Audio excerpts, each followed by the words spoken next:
Geoff, welcome to Hub Dialogues. Thanks so much for joining us. Thanks for having me, Harrison. Good to see you.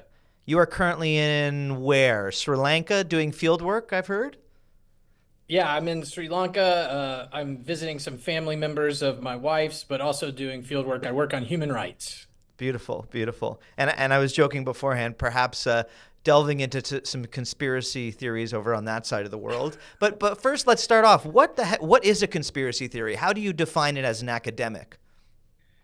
I might define it less like an academic and more like a layperson, which is just a conspiracy theory is any theory uh, that blames single individuals or groups of individuals for events that you see, and usually they're bad events. Yes, yes. Usually they're not good conspiracies. um, Yeah. Good results caused by good people. This is opposed to, let's try and get the contrast here, what you've described as like layers of change, right? So groups of people invoking change as opposed to a tiny cabal or an individual that's causing a bad outcome, right?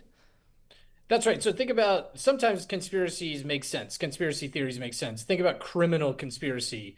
People are gathering together, usually small groups, to do a bank heist. That's a criminal conspiracy. It makes sense in that context. In other contexts, conspiracies make a little bit less sense, especially if you're a social scientist, like the financial crisis of 2008 and 2009. This had many inputs. There were lots of different things that were happening. It's the structure of the global economy mixed with the way that derivatives operate and this kind of stuff. To blame that on any single group of people is a little short-sighted. And secret, right? That's a key component. Yeah, it is. It is usually a component of conspiracies that they're not done out in the open, though we have kind of seen some out in the open conspiracies lately, I think.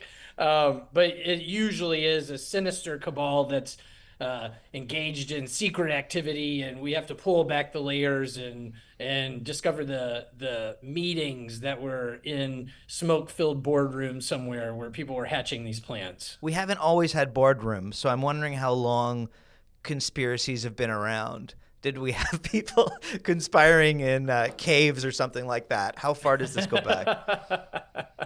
Yeah, there are actually cave paintings turned up in France that no, I'm just kidding. But there have long been conspiracy theories, and if you really get into this kind of a thing and the academic research on conspiracies, they date back hundreds of years at least, and they've always kind of gone with print media, and now new media. So you can kind of trace the origin of conspiracy theories to when people started writing. Because I assume they can spread that much easier. What are some early conspiracy theories that are top of mind for you in your research? Yeah, so I mean the kind of greatest hits conspiracy theories are that the papacy is going to take over the United States. That's an old one. So that'd be the Pope and Catholics. Catholics have long been the subject of derision, at least in the United States. And then, of course, unfortunately, there was the protocols of the Elders of Zion conspiracy, which is that there's a small group of Jewish people that are running the world. And this was it's pretty much hatched it was a fake it was a book that reported that it was that had found these archives of the protocols of the elders of Zion. The book came from Russia at the turn of the 20th century, and it really took off. People still believe that, and more people than we might like to admit. You brought up an interesting subject there because I often hear when I'm listening to conspiracy theorists the word they. You talk about a tiny secretive group of people plotting for some sort of negative outcome, positive for them. When you hear the word they're doing this, they wanted to do this. What is that? Is that a filler? Is that filling in for something? In my mind, I hear it's often like the Jews are doing this or this group. What is they? Like, how do you define how they is used so widely by conspiracy theorists? Yeah, that's a really good question because it's usually undefined. And so if you're trying to, I usually engage with people that are quote conspiracy theorists or that are advancing what I call agentic theories that place a lot of importance on agency of individuals. That's the way we think of it in social science. And so when people are talking through their conspiracy ideas, I say, who are they? Who exactly do you mean? And oftentimes they don't really know, the people that have the that are espousing the conspiratorial views. And so that it's a really good question. That's a question one should start with when you're engaging somebody that thinks through the world about the world through the prism of conspiracies. Who are they? Tell me exactly who you mean and how you know they are responsible for these things. You've called folks that believe in this stuff jaded idealists. What is a jaded idealist, and how does it sort of define people that believe in conspiracies? I don't even remember that, but I like it. I'm glad that I said that before. That's how you know I've done my research. Quoting you to you. Yeah, that's no, that's great. So jaded idealists, why do I refer to them that way, or have I referred to them that Yes. way? They are people that really believe that there is some kind of order in the world. A lot of us that study social and political theory realize that most of the time folks are muddling through policy or muddling through their responses to disasters, and events are writing them more than they're writing events. But conspiracy theorists think that there is an order and that plans work and that we can control our environment and that the bad people are controlling the environment. And all we have to do to change things around for the better and proceed towards progress is stop the the bad people, stop There's a source, the a simple answer to a conspirators. complex problem. Very much so. And again, sometimes it does make sense. We know that sometimes there are real conspiracies, small groups of people trying to control events.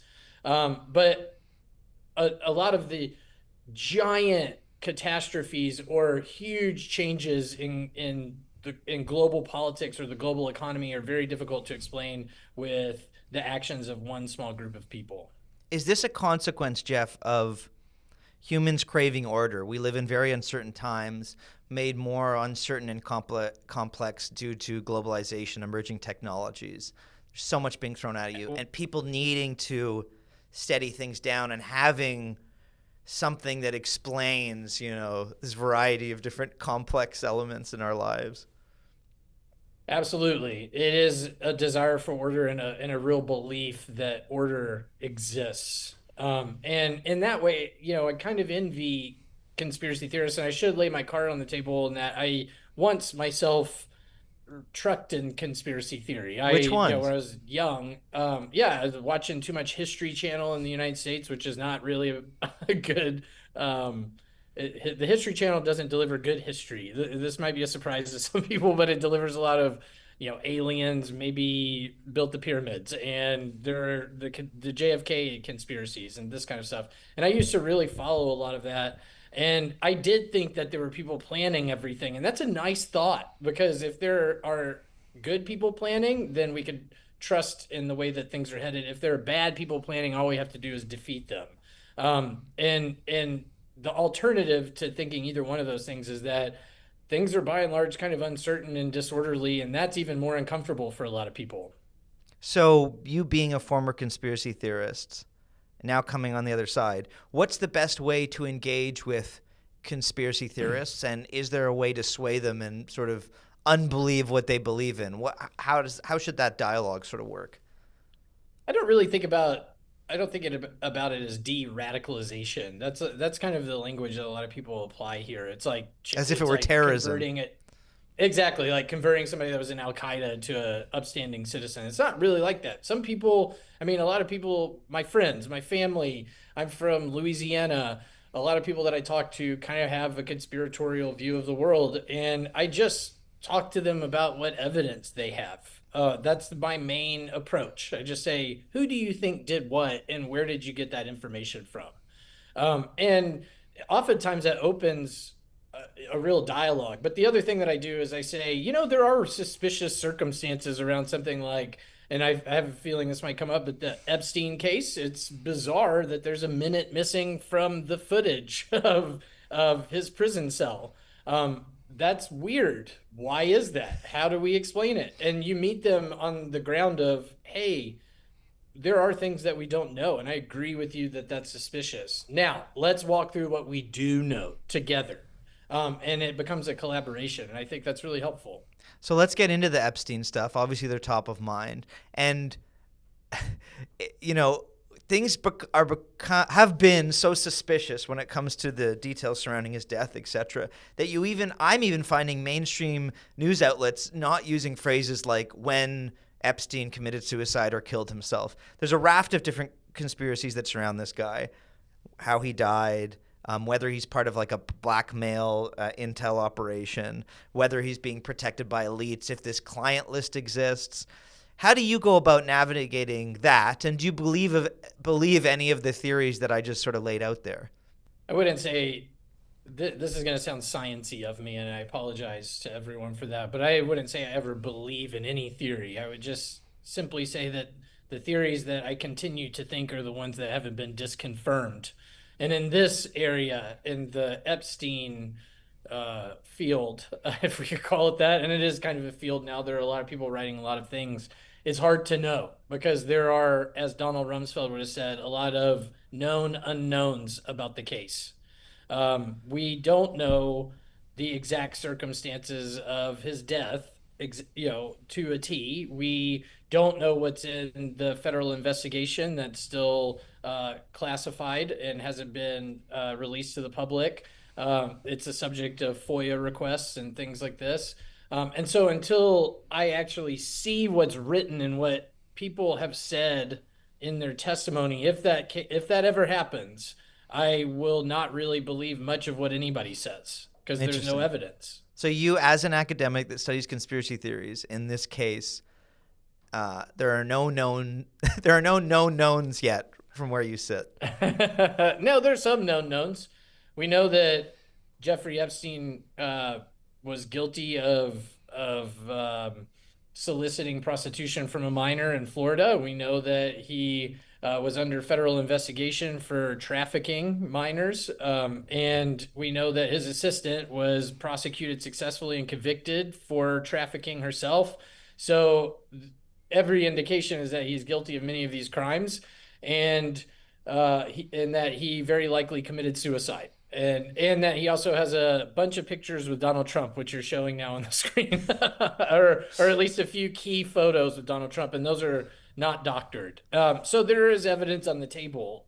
It's just a lot of speculation about who he is or what dirt he has on various political figures or public figures or celebrities. That stuff, as far as I could tell at this moment, is speculation.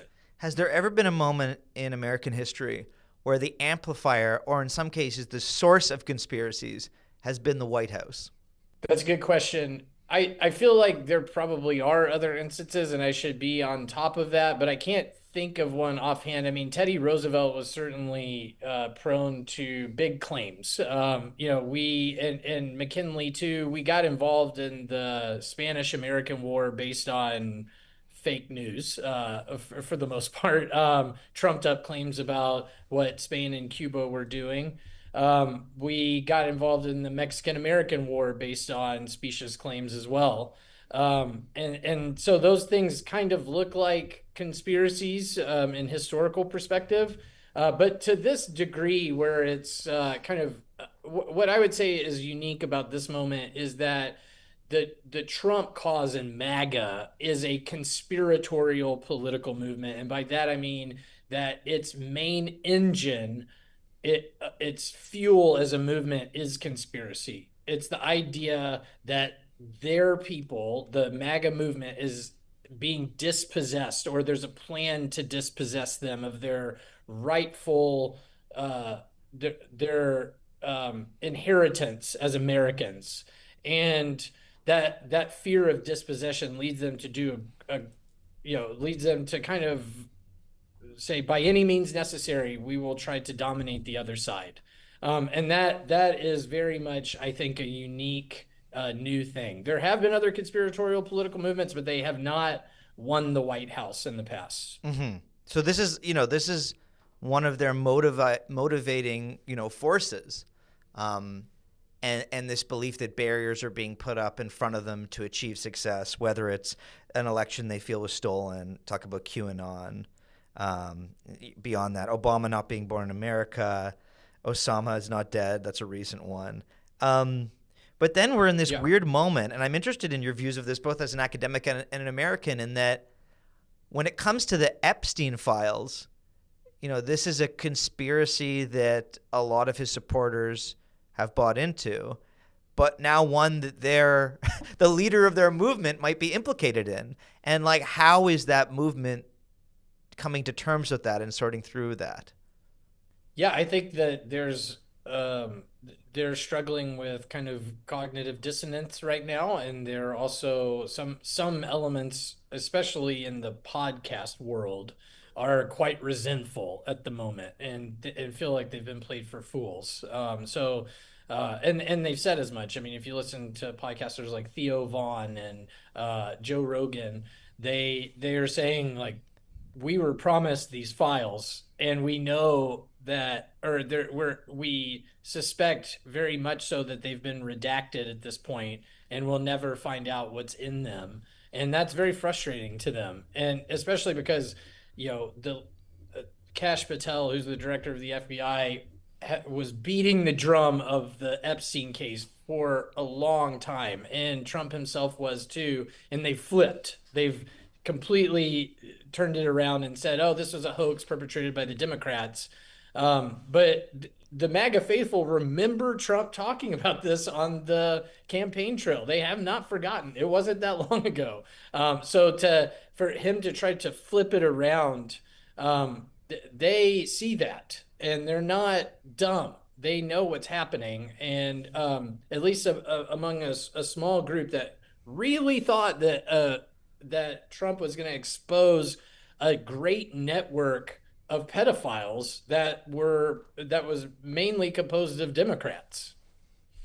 I assume there's also supporters on the other side now justifying why he's not releasing them, while still remaining positive about the president, right? Like, conspiracy Yeah. theories birth other conspiracy theories, and then you continue down the line. They're kind of like bunnies, right? Um, so that'll be Yeah, interesting. but this one's a hard one to completely do a 180 on. It's in such stark terms because it's binary. You either release the files or you do not. And at this moment, the administration has the power to release the files if they want to. And so they're not doing it, and the faithful think that they should be released, and they're not going to accept a portion of them are not going to accept no on that. They're not going to accept the zero outcome, which is that we're not getting the files. But yeah, I think in the you could call it MAGA media sphere or conservative media, there have been a lot of efforts to distract away from it, to justify why it can't be released. There are too many private details about the victims, this kind of a thing. But they've actually not done themselves a service because they've changed the excuse. They've been trying out different excuses for not releasing the files, and they keep going between the different excuses. And people kind of see through that too. Is there a difference between conspiracy theories on the right versus the left? That's a really good question. There's not a difference in the form so much. It's similar in that they're agentic theories. They place a great deal of agency in groups of people. And the left and the right uh, both engage in that kind of conspiratorial thinking. But I think with the right wing kind of conspiracies, the target at this point are it's really kind of it circles around all the same people, which is the Clintons, the Democrats, Obama, and their network of pedophiles. Like and that gives MAGA a kind of moral high ground to stand on because they're anti-pedophile. The pedophiles play a huge role in the MAGA movement. Yeah, And protection of Trump is kids seems to be everywhere. Um, that's exactly right. So it's a pro-life movement. They've joined forces with people that are anti-abortion, but their version of pro-life is fighting against pedophiles. And so if you kick that plank out from under MAGA, they don't really have much moral high ground to stand on because they do other things like defund programs that sponsor children and they're behind that and separating families that they consider to be illegal migrants. So in that respect, it can be a cruel movement at times, but they've always stood on this. Well, we're anti-pedophiles. That's what we're fighting against. We're fighting against the hardened criminals of the world. So if that's getting turned on its head, it's where do they go? For moral high ground, it's a difficult question for them.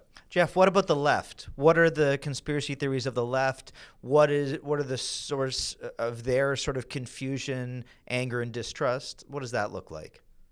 Yeah, the left really targets like banks and corporations and financiers and people that, remember in 1999 there was a massive protest against the World Trade Organization that kicked off in Seattle. That was a leftist movement. They were also the left was very much um, part of the 9/11 truther set of conspiracies that they thought that that was an inside job. Remember, Michael Moore had a movie that was about how that was planned between the Saudis and the U.S. government, and he's a leftist. And so this is, yeah, it was called Fahrenheit 9/11, right? So this is the way that the left thinks about there's an attempt in left populism as a whole, there's an attempt to keep poor people poor and elites wealthy. And there are sinister individuals that will do anything in their power to keep the poor and downtrodden, the working class, from advancing in the world. I just wonder on the right and the left if you're going after a supposed deep state. Um, once you get in power or people get in power, who you end up pointing to as your enemy if you're in power. You know what I mean? If you're the institutions, if you're the government, if you're the they in some ways. How do conspiracy theorists come to terms with that? Yeah, that's really it's a good question because I don't know, what they did in the conspiratorial movement in Trump's first term is that they blamed the deep state for holding him back. They said that there are all these entrenched interests within the FBI and the CIA and the Pentagon that basically stop Trump from doing what he wants. And so this time around, they said we're going to eliminate all of that and replace all of those liberal elements with more loyal servants to the executive, and now we'll get things done. And they, by and large, are doing that. They're reshaping the American government to serve at the president's whim. Um, but it is it's interesting because I still think there's this tendency to deflect and to say they along the way, even though they have right now consolidated power. Like there's no one to blame anymore, but they'll still blame Obama and Biden and this kind of a thing, and it becomes more and more of a stretch as time goes on because those people are no longer in power. And so, one thing I told my family members real quick on this when nearly all of my friends and family back home are Trump supporters, and I just said, "Listen, you've won the presidency, you have the Supreme Court, you have Congress. You just agree with me right now. Anything that happens, at least until the midterm elections, is on the Republican Party and your movement. Like that, you are responsible now for government."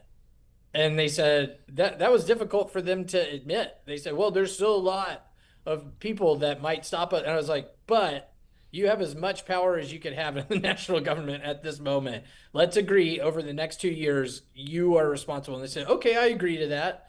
And I think that's a good starting point because then we can we can document the things that happen. And we say, "Do you agree with that? Do you agree with that?" As time passes. Geoff, are some countries more susceptible to conspiracy theories than others? And what are the contributing factors if that's the case? Some countries, is that what you said? Yeah, certain countries. Yeah, there is far less research on this than you think, but there are some places that there are some countries that do have more conspiratorial thinking and among the population than other countries. For example, Nigeria is a particularly conspiratorial state based on comparative research. Why that is, I don't think that we have great answers to that personally, and so I don't want to to stake out a particular claim here, but I think some of it has to do with eschatological or religious worldviews where you think that there is order. People that want to, that think that there's a kind of intelligent design behind things or have a tendency to kind of glom on more to conspiracy theorizing. But it also has to do with class politics. It has to do with the history of politics in different countries, and education. And there's a number of things. So it's a cocktail, really. Are there any favorites of yours when it comes to conspiracy theories that really stood out to you? Whether they're, so outlandish, or maybe there's some truth to one, maybe one was proven true. Any that stick out for you? Well, I am quite interested in the ones that turned out to be true. So I'll give you one example. I'll try to keep it short, but in 1968, Henry Kissinger conspired with the then Nixon campaign to prevent the Paris peace talks from moving forward to end the Vietnam War to hurt the Hubert Humphrey campaign. They were running against Hubert Humphrey. And so there was actually backroom dealing to get to the leaders of the leader of South Vietnam to say, don't accept the deal. You'll get a better deal with Nixon. They left the Paris peace talks. That hurt Hubert Humphrey's campaign. Nixon barely won. And then the Vietnam War carried on for 6 or 7 more years and hundreds of thousands more people died. That was considered a leftist conspiracy theory for a while until it turned out to be true. And it turns out that LBJ, Lyndon Johnson, the former president who left in 1968, he knew about it, but didn't say anything because he was worried that it would damage trust in American institutions. And that's probably true. And so it came out a couple of decades later. People finally admitted that that did in fact happen. Another one is Iran Contra. Like, could you think of a crazier thing than we are doing secret arms deal? How did it even work? Doing secret arms deals with Iran and then sending the money to support the Contras in Nicaragua? What? Like that actually happened, so those are favorites because they happen. But when I was a kid, it was always JFK. I mean, I kind of think to myself, if my version of heaven, if it were to exist, is I just get to go up and say, like, okay, just tell me who exactly it was that was responsible for killing JFK, because there's so many theories and we're never gonna know, and that's so frustrating, isn't it? That'll be your question at the pearly gates. I don't even have to get in. Just tell me who killed JFK, please. Yeah. So then you can send me to purgatory. How much of this stuff is exported to Canada? You are American, but you're an American working at the University of Toronto. How much conspiracy theories are homegrown here in Canada versus you just, sending along sludge northward that we're consuming, believing, and spreading ourselves? I mean, I drive down the Gardner Expressway to Mississauga, where the University of Toronto Mississauga campus is, and I'll come back on the Gardner Expressway, and there's a bridge that said "They lied." Have you ever heard? Yes, I've seen it. I've seen it. Again, they lied. Yes. Yeah. Yeah, they lied about the vaccines and they lied about the masks and COVID-19 and all this. I don't know if Canada got that directly from the United States or they're just parts of the same, kind of transnational conspiracy movement. I will say that there is some exportation happening because there are quite a few Albertans that believe in chemtrails. I don't if because I think it's because they just have wide open sky out there and they see a lot of Planes. jet streams, and so they're thinking a lot about what's in the jet stream.